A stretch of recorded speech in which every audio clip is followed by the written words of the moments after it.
السلام علیکم کراچی میں آپ سے مخاطب ہوں۔ میں صرف آپ کو یہ کہنا چاہتا ہوں کہ جو کچھ عمران خان کے ساتھ ہوا، جس طرح میرے لیڈر، آپ کے لیڈر عمران خان کو گھسیٹتے ہوئے یہ عدالت سے لے کے گئے، میرے عمران خان کے اوپر کوئی کیس نہیں تھا، کوئی ایف آئی آر نہیں تھی، ان کو بلایا گیا تھا، وہ عدالت گئے اور وہاں پہ ان کو گھسیٹتے ہوئے، ان کو مارتے ہوئے لے کے گئے۔ میں آج پورے کراچی سے کہتا ہوں کہ آج پورے کراچی نے باہر نکلنا ہے دوپہر 2 بجے۔ شار فیصل کراچی کا جہاں سے شروع ہوتا ہے اور جہاں ایئرپورٹ پہ کھڑا ہوتا ہے، کل لاکھوں کی تعداد میں کراچی والے باہر نکل رہے ہیں عمران خان کے ساتھ اظہار یکجہتی کے لیے۔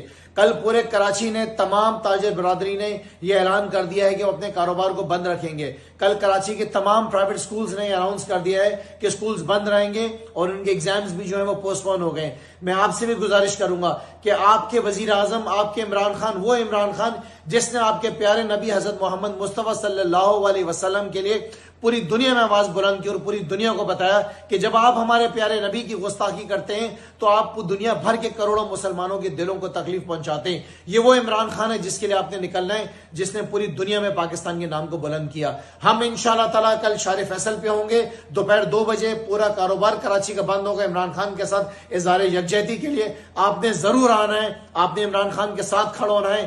یاد رکھیں کہ اگر آج نہیں کھڑے ہوئے تو اس کے بعد پھر یہ موقع ہمیں کبھی